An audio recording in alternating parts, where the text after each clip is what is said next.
1.5 kilo அளவுக்கு நான் வந்து பீஃப் எடுத்து வச்சுக்கிறேன். இதில் வந்து காரத்துக்கு ஏற்ற பச்சை மிளகாய் சேர்த்துக்கலாம், கருவேப்பிலை சேர்த்துக்கலாம், கொஞ்சம் புதினா சேர்த்துக்கலாம், கொஞ்சம் கொத்தமல்லி சேர்த்துக்கலாம், கொஞ்சம் கருவேப்பிலை, கொத்தமல்லி, புதினா, சீரகத்தூள், மஞ்சள் தூள், சோம்பு தூள், மிளகாய் தூள், உப்பு சேர்த்துக்கலாம், கொஞ்சம் தயிர் சேர்த்துக்கலாம், கொஞ்சம் வினிகர், ஒரு 1/2 ஸ்பூன் வினிகர் சேர்த்துக்கலாம், கொஞ்சம் லெமன் விட்டு இது எல்லாத்தையும் அப்படியே நல்லா கலந்து எடுத்துக்கலாம். மஞ்சள் தூள், மிளகாய் தூள், மிளகுத்தூள், சின்ன சீரகத்தூள், பெரிய சீரகத்தூள், மிளகாய் தூள், தயிர், கொஞ்சம் வினிகர், கொஞ்சம் லெமன் எல்லாத்தையும் நம்ம அழகாக சேர்த்துட்டோம். ஆயில் சேர்த்துக்கலாம். சுத்தமாக ஆயில் சேர்த்து இதை அப்படி நம்ம கொஞ்சம் வேக வைக்கலாம். இதில் 1 ஸ்பூன் மல்லித்தூள், 1 ஸ்பூன் மிளகுத்தூள் சேர்த்துக்கலாம். மல்லித்தூள், மிளகுத்தூள் சேர்த்துக்கலாம். இல்லை உப்பெல்லாம் திட்டெல்லாம் காரம் பார்த்துங்க. மூடி போட்டு ஒரு 20 நிமிஷம் வேக வச்சிடு. 1 ஸ்பூன் மல்லி, 1 ஸ்பூன் சோம்பு, 1 ஸ்பூன் ஜீரகம், கொஞ்சம் பட்டை, கிராம்பு, ஏலக்காய். இதை அப்படியே நம்ம வறுத்து பொடி செஞ்சுக்க போகிறோம். 2 காஞ்ச மிளகாய் சேர்த்துக்கலாம். இதில் போதும், இது வறந்தது பாருங்க, இது வறந்துச்சு. இதை நம்ம ஆற வச்சுட்டு பொடி செஞ்சுக்கலாம். 2 டேபிள் ஸ்பூன் அளவுக்கு தேங்காய் சேர்த்துக்கலாம். 2 டேபிள் ஸ்பூன் தேங்காய் சேர்த்து நம்ம பொடி செஞ்சு கொண்டு வந்துடலாம். இங்கே பாருங்க, நம்ம பீஃப் போட்டு வேக வச்சிருந்தோம்ல, அழகாக வெந்து சூப்பராக வந்துருச்சு. இதுக்கு நம்ம தாளிப்பு ஒன்று போட்டுக்கலாமா? திட்டமாக எண்ணெய் சேர்த்துட்டு கொஞ்சம் சோம்பு போட்டுக்கலாம். சோம்பு சேர்த்துக்கலாம், கொஞ்சம் கருவேப்பிலை சேர்த்துக்கலாம். இல்லை சேர்த்துக்கலாம். அப்படியே இதை நம்ம தாளிச்சுக்கலாம். பொடியை நறுக்கி வச்சு ஒரு வெங்காயம் சேர்த்துக்கலாம். பெரிய சைஸு வெங்காயத்தை நம்ம நறுக்கி சேர்த்துக்கலாம். வெங்காயத்தை சேர்த்து நம்ம அழகாக வதக்கிக்கலாம். இஞ்சி பேஸ்ட் சேர்த்துக்கலாம். வெங்காயம் வதங்கிட்ட பிறகு 1 ஸ்பூனு இஞ்சி பூண்டு பேஸ்ட் நம்ம சேர்த்து ஒரு பெரிய சைஸு தக்காளி பழத்தை நம்ம சேர்த்துக்கலாம்.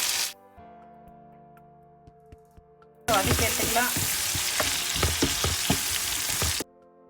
தக்காளி, வெங்காயம், பச்சை மிளகாய் சேர்த்து இதை அழகாக பொன்னிறமாக அழகாக வதக்கலாம். அப்படி இதில் ஒரு கைப்பிடி அளவுக்கு கொத்தமல்லி தழை போட்டுக்கலாம். எல்லாம் போட்டு அழகாக பொன்னிறமாக வதங்கி வச்சு சூப்பராக இப்போ நம்ம வேக வச்ச பீஃபை நம்ம அதில் சேர்த்துக்கலாம். வேக வச்ச பீஃபை இதில் சேர்த்துட்டு நம்ம அழகாக எல்லாத்தையும் கலந்து விட்டுக்கலாம். ஆடுங்க, சூப்பராக கலந்துட்டோம். நம்ம இதில் மிளகாய் தூள், மல்லித்தூள்லாம் சேர்க்கலை. ஏன்னா எல்லாமே மிளகாய் தூள், மல்லித்தூளெல்லாம் வீட்டில் போட்டு சேர்த்து நம்ம தான் வேக வச்சோம். அதனால் நம்ம சேர்க்கலை. இதில் அப்படியே இருக்கட்டும். பொடி பண்ணி கொண்டு வந்ததில்ல, நம்ம வறுத்து பொடி செஞ்சு அந்த மசாலா கூட தேங்காய் சேர்த்து நம்ம பொடி பண்ணிக்கிறோம். அது பவுடர் ஆகுது. எல்லாத்தையும் போட்டுக்கலாம். எல்லாத்தையுமே போட்டுக்கலாம். திட்டமாக தான் நம்ம செஞ்சோம். வறுத்து பொடி செஞ்சு அந்த பொடியை சேர்த்து கிண்டிடலாம். பாருங்க, என்ன சூப்பரான, சுவையான, அழகான, ஆரோக்கியமான, எளிமையான முறையில் Pondicherry style beef pepper fry ready ஆகிடுச்சு. இதில் வந்து உப்பு, காரம் எல்லாம் உங்கள் விருப்பப்படி இருக்கணும். உப்பு டேஸ்ட் பார்த்துட்டு ஒரு 1/2 ஸ்பூன் உப்பு சேர்த்துங்க. டேஸ்ட்டு பார்த்துட்டு உங்களுக்கு தேவையான உப்பு சேர்த்துங்க, தேவையான காரம் சேர்த்துங்க. என்னென்னா இது கூட அழகாக தட்டி போட்டுக்கலாம். லெமன் போட்டுக்கலாம். லெமன் சேர்த்துட்டு கொஞ்சம் கொத்தமல்லி தழை சேர்த்துட்டு இறக்கிட்டா சூப்பரான பீஃப் பெப்பர் ஃப்ரை ரெடி ஆகிடுச்சு. வாங்க சாப்பிட்டு பார்க்கலாமா? சாப்பாடு ரெடி ஆகிடுச்சு. வாங்க நம்ம சாப்பிட்டு பார்க்கலாம். பாருங்கள், என்ன அழகாக பீஃபெல்லாம் வெந்து நல்லா காரசாரமாக சூப்பராக இருக்குது. இதில் இருக்கிற உப்பு, காரம், மசாலா எல்லாமே உங்கள் விருப்பப்படி இருக்கணும். இல்லை ஏன்னா ஒரு மசாலா உங்களுக்கு ஒத்துக்கலைன்னா சேர்க்காதீங்க. எக்ஸ்ட்ரா உப்பு வேணால் சேர்த்துங்க, எக்ஸ்ட்ரா காரம் வேணால் சேர்த்துங்க. இதுக்கு நிறையா வந்து மிளகுத்தூள் சேர்த்து சாப்பிட்டா இன்னும் நல்லாயிருக்கும்.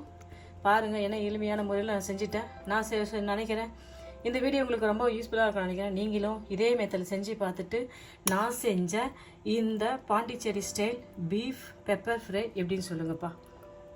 சாப்பிட்டு பார்த்து சொல்லுங்கள். நீங்கள் தான் ஜட்ஜ். நீங்கள் சாப்பிட்டு பார்த்து சொல்லணும். இந்த வீடியோ பிடிச்சதை லைக் பண்ணுங்கள். உங்கள் ஃப்ரெண்ட்ஸுக்கும் ஃபேமிலிக்கும் தெரிஞ்சவங்க சொல்லி என்னோடய YouTube channel Oslo south Indian lady YouTube சேனலுக்கு சப்ஸ்கிரைப் பண்ண சொல்லுங்கள். உங்களோட சப்ஸ்கிரைபும் எனக்கு மிகவும் மதிப்புள்ளதாக இருக்குது. எனக்கு சப்ஸ்கிரைப் பண்ணுங்கப்பா. நாங்கள் சாப்பிட்டு பாருங்கள். தேங்க்யூ.